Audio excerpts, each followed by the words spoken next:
What's going on, man? And we back again discussing one of the most polarizing players in the recent NBA draft, Bronny James. Today we're looking at the 3 best comps to his game. As he develops, I believe he will fit the mold and stylistic approach of these few players.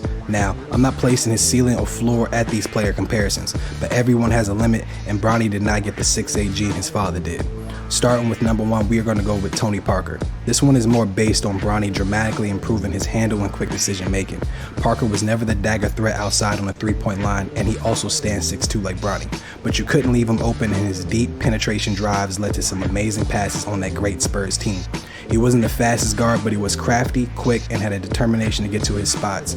He was fortunate to always have a decent team surrounding him, and once his quadricep injury happened, he never really was the same, even as a serviceable backup under Borrego's system in Charlotte. Nevertheless, Tony Parker carved out an insane NBA career whose accolades precedes him, all while feasting on mid-range and drives, which leads us to our next comp.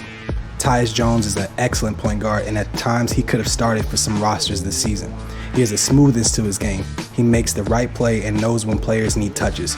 He also attacks the mid-range, uses his tight handle for drive penetration and kickouts. He almost never looks like he takes a bad shot, only a shot that's either forced because of the shot clock or simply missed.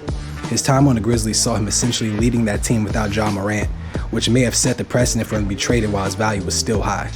The Wizards looked like they should have probably paid him instead of Jordan Poole. Bronny emulates this teammate-first behavior. He has an acute understanding that he can't be ineffective with his own court production and also be socially inept within the locker room. Those 2 parts of his game have come along nicely, but Bronny will have to learn to be a dynamic scorer, taking us to a final comp.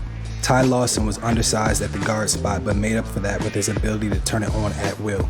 He was a volume shooter on a transitioning Nuggets team, and he was a defensive liability at times simply for his height, but that didn't stop Lawson from putting up excellent numbers. He was quick enough to beat defenders off the dribble, shoot effectively, and could create said shot if need be. We've seen glimpses of Bronny's ability to do the same.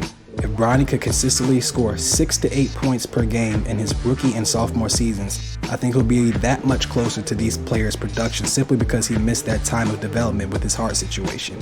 He's actually a year off from where he needs to be, but next year's draft probably wouldn't have seen him drafted at all.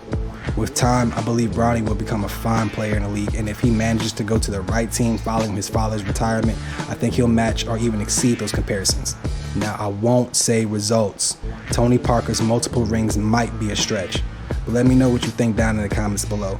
Do you think Bronny has any comps that best represent his projections? I thought these were the best I could find, but hell, you may have more, better, or none.